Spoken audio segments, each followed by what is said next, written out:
Hey guys, so before we get to Lucas and I having a conversation about what happened in Fargo, I totally forgot about one of the coolest stories of especially the Greco or this week. I mean, honestly, we talk in this recap of Greco, kids who were doubles. That means double All-Americans. They are All-American in freestyle, All-American in Greco. But there was a kid out there who did something even more unique than that, and that is he wrestled in freestyle and he officiated the finals in Greco and the Greco tournament. So shout out to Kale Tucker. You're gonna see a quick interview with him from Lucas, and then we jump into this week's recap of Fargo.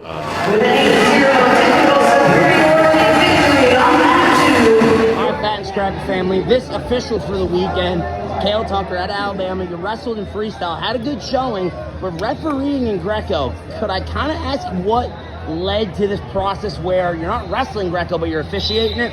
Yeah, so I was at Junior Duels officiating that, and Sam Julian said, "Are you going to Fargo?" And I was like, "Yeah, I'm wrestling freestyle." He goes, "And then you're going to officiate Greco, right?" And so he told me to officiate Greco, so that's why I'm here. A little way to wrestle and make some money, so. No, I mean, so that's obviously, it must be helpful, the fact that you're going to earn a little, earn some pocket change while doing it. But, so what got you into officiating in the first place? Because, I officiated as well as I wrestled. I want to get back into it, actually, funnily enough. But kind of, what got this all to happen where now you're, what made you want to officiate while still wrestling here at Fargo? So, I'm going to college next year, so try not to be that broke. So fair enough. Gaining a little bit of money along the way, and Michael Moran just teaching me all the good stuff and just getting to know the rules better. Fair and enough. Makes my wrestling better. So awesome, man. Good stuff. All right, Lucas. Fat and Scrappy. SC and Scrappy, right? End of the tournament, Fargo. Long week. We're gonna do a recap of Greco here. Yep. But just as a whole, how was the week? I mean, it was incredible. It was real weird being on this side of it now. The last time I was here was 2017. So, to be on the media end, it was real interesting. It was a lot of fun. As you can hear, I've been talking a lot. Well, he talks a lot anyway, so. All right, jump into Greco. Probably the storyline, not a Southeast storyline, but the single biggest storyline is Idaho winning juniors, which we had kind of talked about the Pacific Northwest in our previews. Yeah. Now, neither of us made such a bold claim to say they'd be hoisting the Marine Cup. Right, over Iowa, Illinois. No, it was Idaho, the other I team. Yeah. Now, the weird thing I want to ask is this. So it was juniors, so some of them won't be back, but some of them will. And we saw them have placers and finalists at 16U.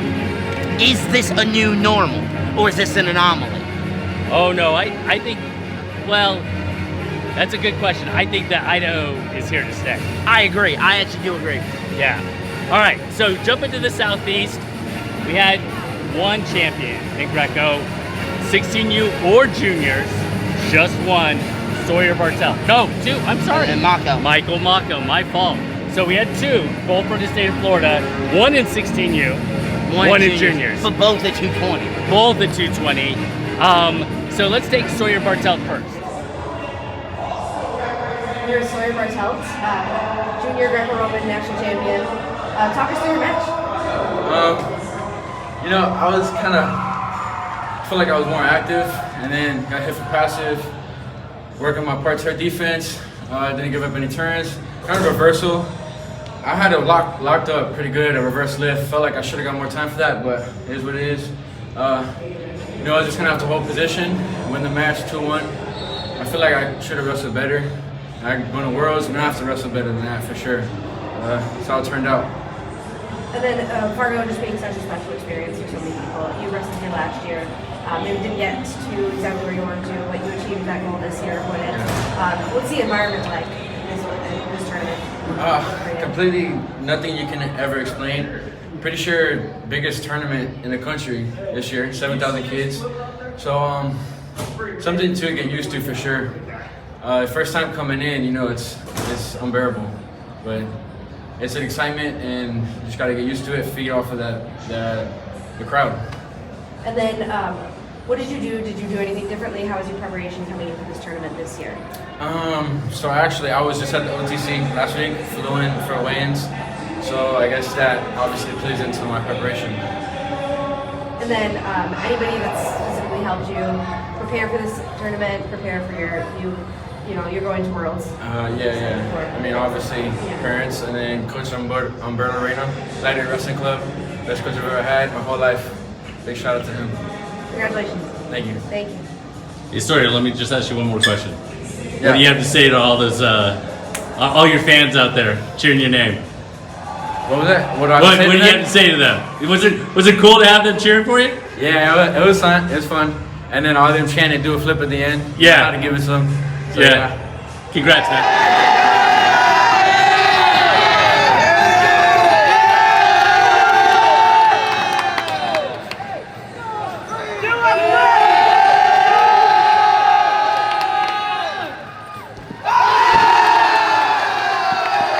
Sawyer Bartelt, he wrestled like a grown man. Had some trouble in the final, but wrestled like a grown man. Yeah, well, and I was down there when he did his interview, and he's like, I should have gotten more time for that reverse lift.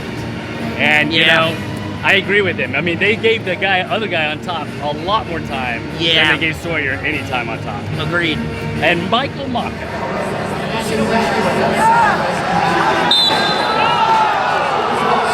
Man, he's good. Man, I mean, the kid is special.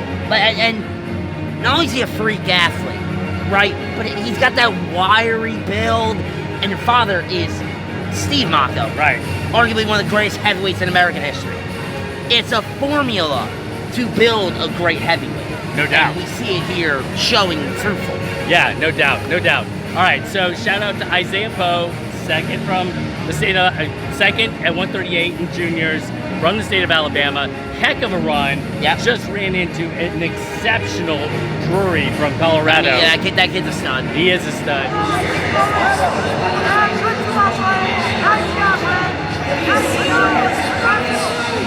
Franklyn Ordonez-Fernandez also fell in the finals. State of Florida kid.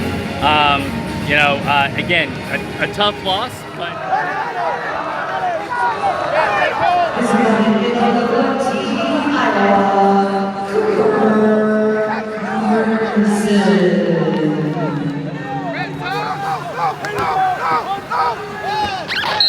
But man, you want to talk about a tough loss though? Tyler Secoy and a heartbreaker, man. Yeah, it was. That kid went on a hell of a run in his new home of the Fargo Dome. That's right. But man.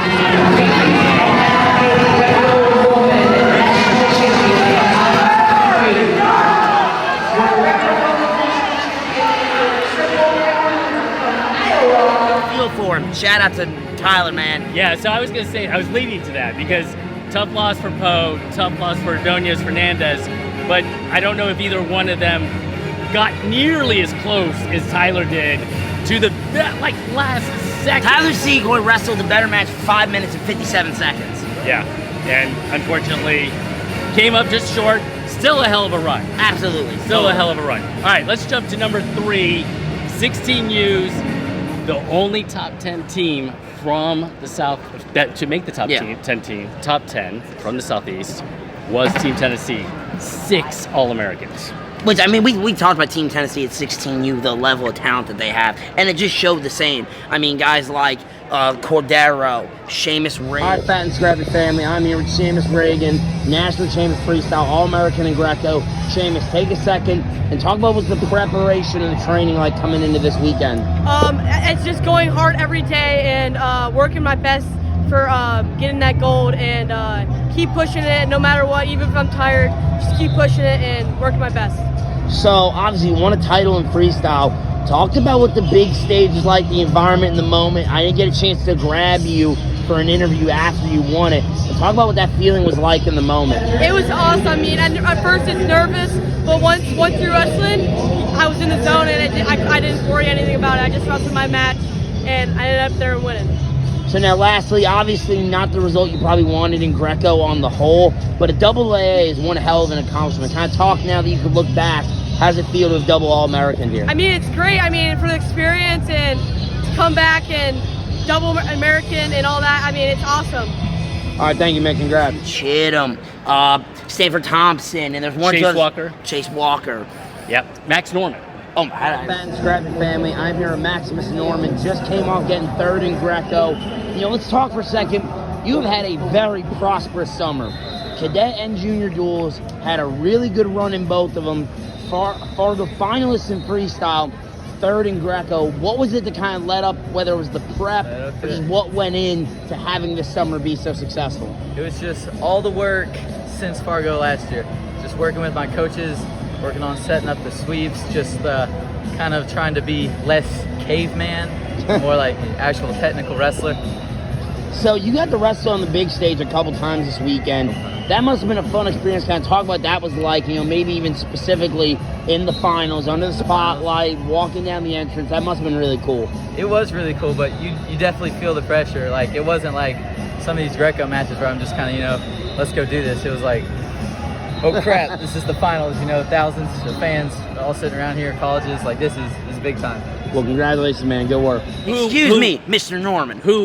Let's actually, again, let's talk a little bit about, and we're talking about a couple of these. Max Norman, third in both styles. Yep. Jose Cordero. Third and second in freestyle, finals. Oh, right, second in freestyle. Jose Cordero, double All-American. Hudson Chittum, double All-American. Shamus Regan, champion. Double All-American. That's I right. forget what place he for. Yeah, he took seventh. Seventh. All right, and Georgia, also Blue Stiffler, champ, double All-American, right? Ryder Wilder, right? Makes the finals and takes third. A hell of a. 10 seconds! 6 seconds, Will! Circle 2 on 1! Circle 2 on 1!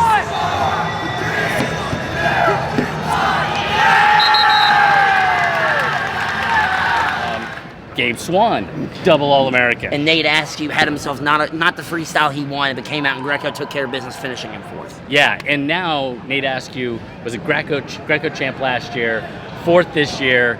Obviously a really good run for him as well.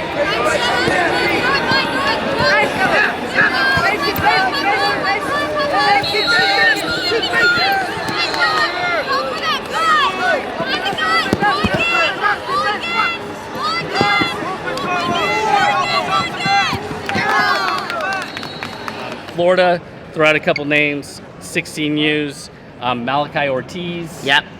Who? All right, Fat and Scrappy family, I'm here with Malachi Ortiz out of Team Florida. He just All-American in Greco. Malachi, take a second, talk about what was the preparation like, the training, and what really got you ready to come here to the Dome and end up being an All-American? Well, first I want to talk about mindset. That's a big thing for me. I feel like the training doesn't amount to anything if you don't believe in yourself and come into each match knowing that you put in the work to win it. Win it or not, you always want to believe in yourself. Absolutely. Obviously you want to end the weekend on the top of the podium, but still to be an All-American is one hell of an accomplishment. Talk about how that feels to be an All-American here now that the bracket's done and you can look back now. Yes, sir. It feels great, like knowing that you're representing your state and coming out on top one way or another. It's a great feeling.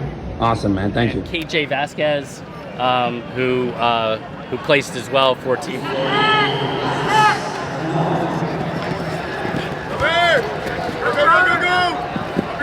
I don't think South Carolina and North Carolina I don't think so either. had anyone on the podium, and neither did Team Alabama in 16U. Yeah. Right?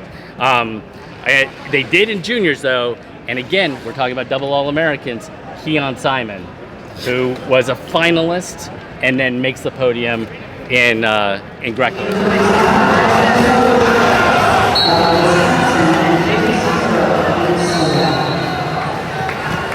So, double All-Americans, man. I think that's the number 4 thing to talk about. Yeah. And that is how awesome is it to watch them come out and compete in both styles and excel in both styles? I mean, it's really awesome, and it's a trend in the right direction for the Southeast to get more of these guys that can do both.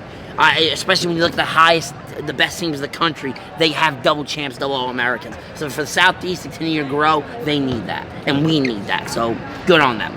All right, so Last two I think that we did not mention was Emil Necula.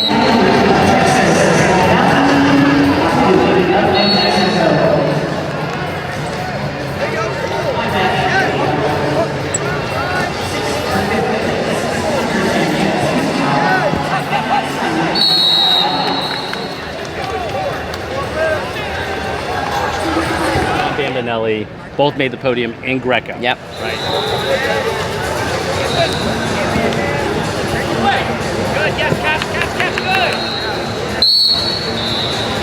And shout out, especially to Emil. I'm not slighting Dom at all, but Emil is a first-year junior, so making again that jump, that daunting jump. First-year junior and making the podium is pretty Yeah, awesome. he had a good run. Yeah. All right, number 5. Last thoughts about this tournament. It's the Mecca. I mean, it's the pilgrimage you have to take as a wrestler and a wrestling fan. If you've never been, you have to come here. Yeah. That's my big note. And I would say congratulations to everyone that competed. Everyone, I mean, I'm sure everybody aspires to certain levels. We get that.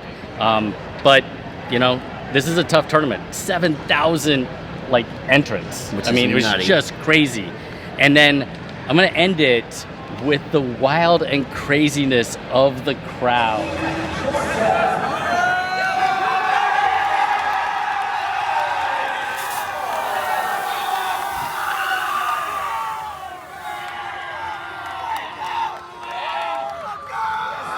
For Secoy and Bartelt. How awesome was that? That was awesome. I was happy I got to get in on it for Bartelt. That was kind of funny. But, yeah, and we even saw it with Ryder Wilder, Blue Stiffler, when Georgia came to the side of the arena. Right. They were went cheering. wild. Yeah. So, absolutely. All right, guys. You take care.